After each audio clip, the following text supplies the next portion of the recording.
Hello everyone, welcome back to my YouTube channel. आज होगी 4 अगस्त और आज की क्लास में मैं आपको करवाने वाली हूं जो कुमार गौरव सर द्वारा आज 4 अगस्त को करंट अफेयर्स की क्लास करवाई गई है। इसका मैं आपको हैंड रिटन नोट्स के माध्यम से रिवीजन करवाऊंगी।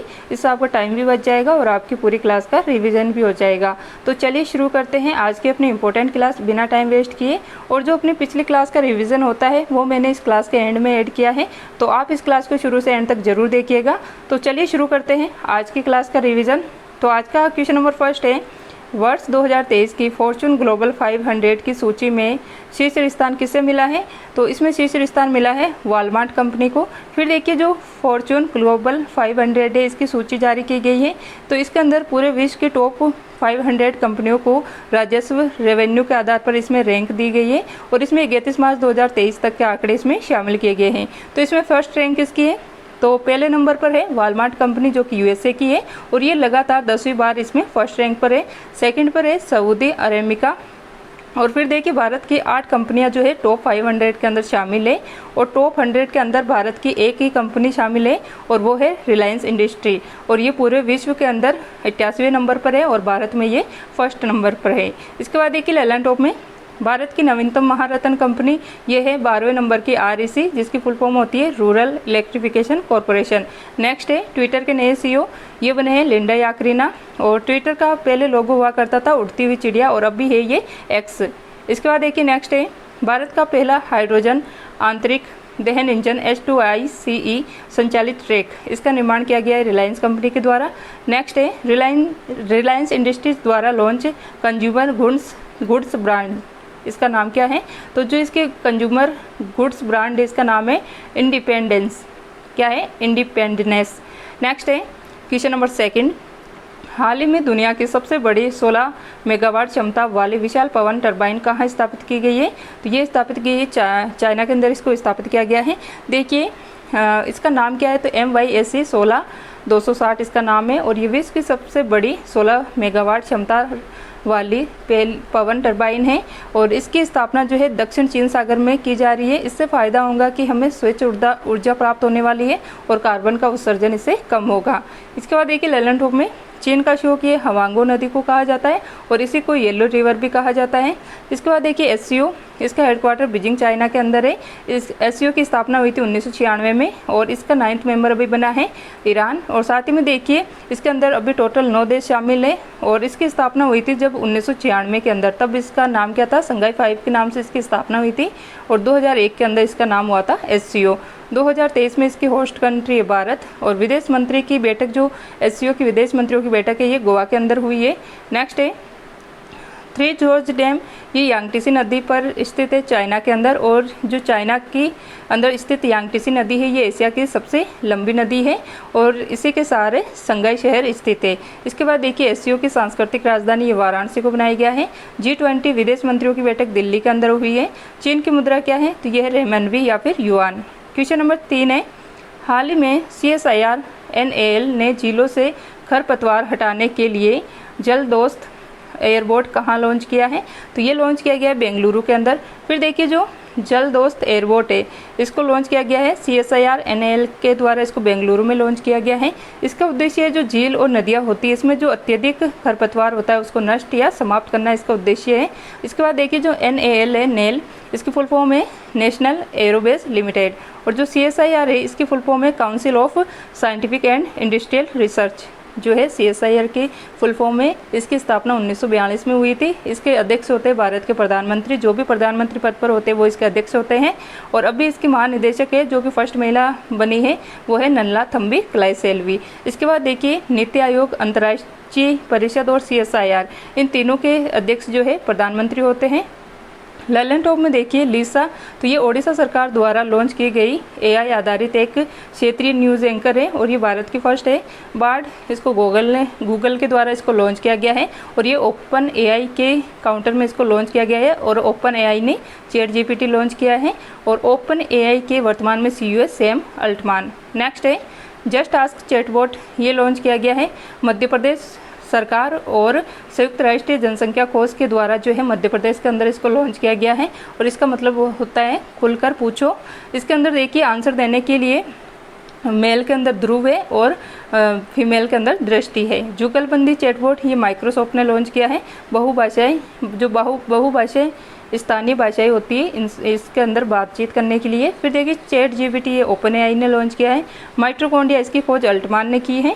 क्वेश्चन नंबर 4 है, वर्ष 2023 का अर्थ ओवरशूट डे कब मनाया गया है? तो ये मनाया गया है अभी 2 अगस्त को और इसकी शुरुआत हुई थी 2006 से। इसके बाद देखिए जो अर्थ ओवरशूट डे है ये 2 अगस्त 2023 को मनाया गया है। देखिए इसमें क्या होता है कि अगर मनुष्य के संसाधनों जो रिसोर्स होते हैं की मांग प्रकृति द्वारा आपूर्ति की जाने वाली क्षमता से अधिक हो रही है, इसलिए ये मनाए जा रहे हैं। तो देखिए जो डिमांड है ये सप्लाई से अधिक है अभी, और जो अपने द्वारा जो है संसाधनों का दोहन किया जा रहा है प्रकृति के। आगे देखिए अगर अर्थ ओवरशूट डे साल में जनवरी से दिसंबर की ओर बढ़ता है तो यह पर्यावरण के लिए पॉजिटिव संकेत होता है, मतलब अर्थ की बैटरी जो है लंबे समय तक चलने वाली है। नेक्स्ट है ललन टॉप में देखिए विश्व पर्यावरण दिवस 2023 का मेजबान देश है कोटे DIY। 5 जून को विश्व पर्यावरण दिवस मनाया जाता है और इस बार की थीम है सॉल्यूशन ऑफ प्लास्टिक पॉल्यूशन। विश्व जैव विविधता दिवस ये 22 मई को मनाया जाता है। पृथ्वी दिवस 22 अप्रैल को मनाया जाता है। पहला प्लास्टिक ओवरशूट डे ये 2023 में फर्स्ट बार मनाया गया है 28 जुलाई को। इसके बाद देखिए इसमें देखिए प्लास्टिक की मांग जो है ये ज़्यादा है वेस्ट मैनेजमेंट कैपेसिटी की तुलना में।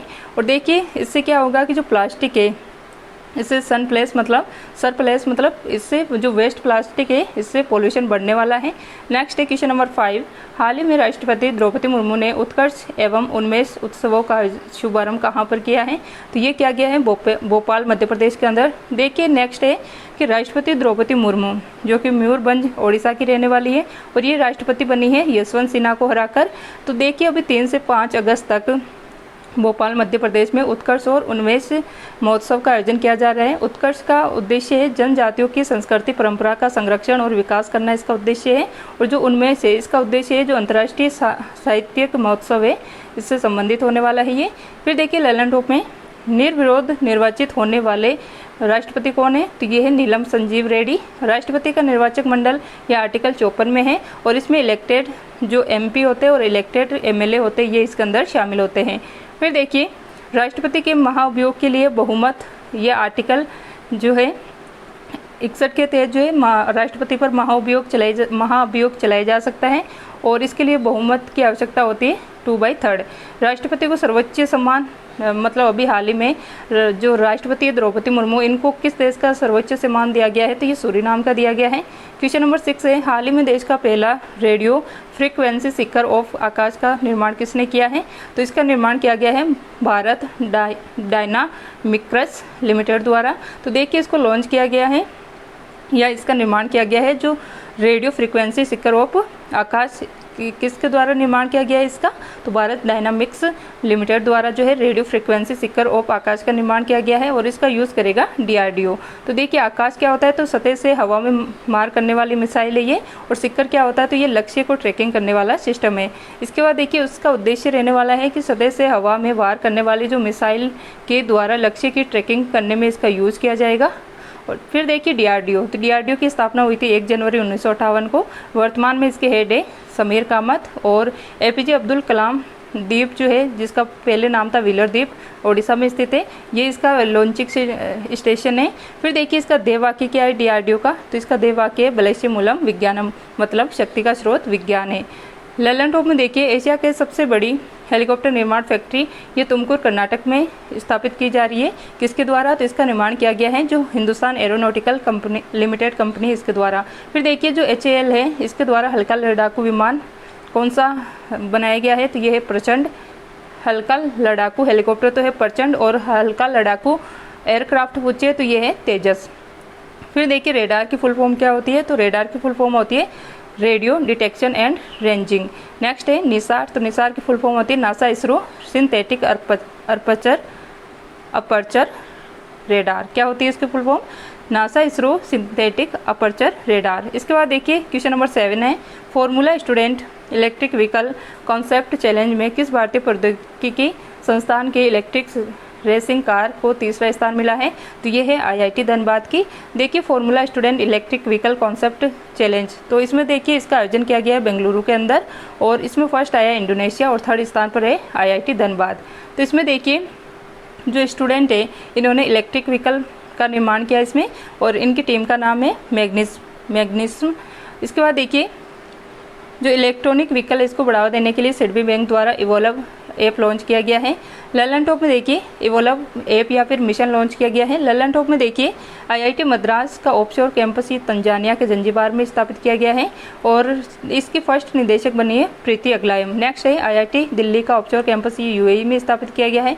परम कामरूप सुपर कंप्यूटर ये IIT गुवाहाटी में स्थापित किया गया है। परम शक्ति IIT खड़गपुर में, परम गंगा ये IIT रुड़की में। फिर देखिए क्वेश्चन नंबर 8 है, हाल ही में चर्चा में रहा ऐतिहासिक कर्णकोट किला कहाँ स्थित है, तो ये स्थित है हरियाणा का जो फतेहाबाद जिला है इसका बूना स्थान का जो बट्टू गांव है, यहाँ पर जो है कर्णकोट टिल्ले में महाभारत काल के मिट्टी के बर्तन बनाने की सामग्री यहाँ पर प्राप्त हुई है। फिर देखिए ललन टॉप में कालीबंगा ये हनुमानगढ़ राजस्थान में स्थित है और ये हड़प्पा सभ्यता का एक स्थान है। इसका अर्थ होता है काले रंग की चूड़ियाँ और यहाँ पर जुते हुए खेत के प्रमाण मिला है। लोथल ये गुजरात में स्थित है और ये हड़प्पा सभ्यता का प्रमुख डॉकयार्ड था। धोलावीरा ये गुजरात में स्थित है और ये हड़प्पा सभ्यता से संबंधित है और यूनेस्को द्वारा इसको भारत की 40वें नंबर की विश्व धरोहर घोषित किया गया है। राखीगढ़ी ये हरियाणा में स्थित है और ये हड़प्पा सभ्यता का सबसे बड़ा संग्रहालय है, यहीं पर स्थापित किया जाएगा। क्वेश्चन नंबर 9 है, हाल ही में सांस्कृतिक महोत्सव आदि पेरेक्कू का आयोजन कहाँ पर किया गया है, तो ये किया गया है तमिलनाडु के अंदर। और देखिए इसके अंदर जो आदि पेरेक्कू महोत्सव है इसमें क्या है कि मानसून और जो कावेरी नदी है इसका सम्मान करने के लिए इस महोत्सव का आयोजन किया गया है और इसमें जो है मानसून और कावेरी नदी को थैंक यू कहा गया है। इसके बाद देखिए थाईपुसम और पोंगल ये तमिलनाडु के त्यौहार है। ललन टॉप में देखिए बथुकम्बा तेलंगाना में मनाया जाता है। केर पूजा और खारची महोत्सव ये त्रिपुरा का है। अम्बुबाची महोत्सव ये असम के कामाख्या माता मंदिर में मनाया जाता है। फुलदेई महोत्सव ये उत्तराखंड का है। सरूल फेस्टिवल ये झारखंड में मनाया जाता है। फिर देखिए तमिलनाडु का तट इसे कोरोमंडल तट कहते हैं और यहाँ पर लौटते हुए मानसून से बरसात होती है। कावेरी नदी की सहायक नदियाँ हैं हेमवती और काबिनी। मेटूर बांध ये कावेरी नदी पर बना हुआ है, तमिलनाडु में स्थित है। क्वेश्चन नंबर 10 है, हाल ही में एशिया की सबसे अधिक ऊंचाई वाली भूमि कला प्रदर्शनी शाह का आयोजन कहाँ पर हुआ है, तो इसका आयोजन हुआ लद्दाख के अंदर। देखिए जो शाह है ये भूमि कला प्रदर्शनी है और ये एशिया की सबसे अधिक ऊंचाई पर लद्दाख लेह में इसका आयोजन किया गया है। और कितनी ऊंचाई पर, तो 3600 मीटर की ऊंचाई पर। इसके बाद देखिए इसकी थीम रखी गई है जो G20 की थीम है, 1 अर्थ 1 फैमिली 1 फ्यूचर। नेक्स्ट है ललन टॉप में देखिए फ्रोजन लेक मैराथन, इसका आयोजन किया गया है पेंगोंग झील लद्दाख के अंदर। लद्दाख का राजकीय पशु है हिम तेंदुआ और 31 अक्टूबर 2019 को जो है लद्दाख और जम्मू कश्मीर को यूटी का दर्जा दिया गया था। नेक्स्ट है माउंट केटू किस पर्वत श्रेणी की चोटी है, तो ये काराकोरम श्रेणी की चोटी है और इसका दूसरा नाम है, इसको अपन जो है गॉडविन ऑस्टिन के नाम से जानते हैं और इसकी ऊंचाई है 8611 मीटर। इसके बाद देखिए सियाचिन में तैनात होने वाली पहली महिला अधिकारी ये है captain Shiva Chauhan. Question number 11 है, भारत का पहला स्वदेशी रूप से विकसित magnetic resonance imaging MRI scanner हुआ लॉन्च। तो ये थी आज की क्लास। फिर देखिए कमेंट करके बताना कि क्लास कैसी लगी है। तो देखिए 2 मिनट में कल वाली क्लास का रिवीजन कर लेते हैं। 3 अगस्त रिवीजन डोज। तो फर्स्ट क्वेश्चन है, वर्ल्ड कॉइन क्रिप्टो प्रोजेक्ट ये OpenAI के द्वारा लॉन्च किया गया है। OpenAI के CEO कौन है, CEO भी Sam Altman. World wide web day ये 1 अगस्त को मनाया गया है और 1989 को टिम बर्नर्स ली के द्वारा इसकी स्थापना की गई थी, मतलब खोज की गई थी। ताइवानी इलेक्ट्रॉनिक्स कंपनी फॉक्सकॉन किस राज्य में मोबाइल कंपोनेंट विनिर्माण सुविधा स्थापित करेंगी, तो तमिलनाडु में करेगी। संयुक्त राष्ट्र जनसंख्या कोष ने किस राज्य में जस्ट आस्क चैटबॉट लॉन्च किया है, तो ये मध्य प्रदेश में किया है। राजस्थान के किन उत्पादों को GI टैग दिया गया है, तो 4 उत्पादों को GI टैग मिला है। एक तो उदयपुर की जो क्रॉप्ड गारी मेटल क्राफ्ट है इसको, जोधपुर बंदेज शिल्प को, बीकानेर की उस्ता कला शिल्प को और काशितगारी शिल्प को। नेक्स्ट है G20 महिला सशक्तिकरण मंत्री स्तरीय बैठक गांधीनगर गुजरात में हुई है। ADR रिपोर्ट के अनुसार सर्वाधिक अरबपति विधायक वाले राज्यों की सूची में पहला स्थान कर्नाटक का है। कारगिल एक यात्री की जुबानी पुस्तक के लेखक है ऋषिराज। जल पर्यटन और साहसिक खेल नीति 2023 को मंजूरी दी है उत्तर प्रदेश ने। फिर देखिए क्वेश्चन नंबर 10 है, हाइड्रो इलेक्ट्रिसिटी का विकास किसने किया है? तो ये किया गया है जो मैसाचुसेट्स विश्वविद्यालय है यूएसए का, इसके द्वारा इसका विकास किया गया है। तो ये थी आज की अपनी क्लास। आई होप आपको ये क्लास पसंद आई होगी। अगर आपको ये क्लास पसंद आई है तो इसे ज़्यादा से ज़्यादा शेयर कीजिएगा, लाइक कीजिएगा और कमेंट करके बताना आपको ये क्लास कैसी लगी है। तो मिलते हैं नेक्स्ट क्लास में। और साथ में अगर आप इस चैनल पर नए हो तो चैनल को सब्सक्राइब करके बेल आइकन को प्रेस कर लीजिएगा। तो मिलते हैं नेक्स्ट क्लास में। क्लास देखने के लिए थैंक यू।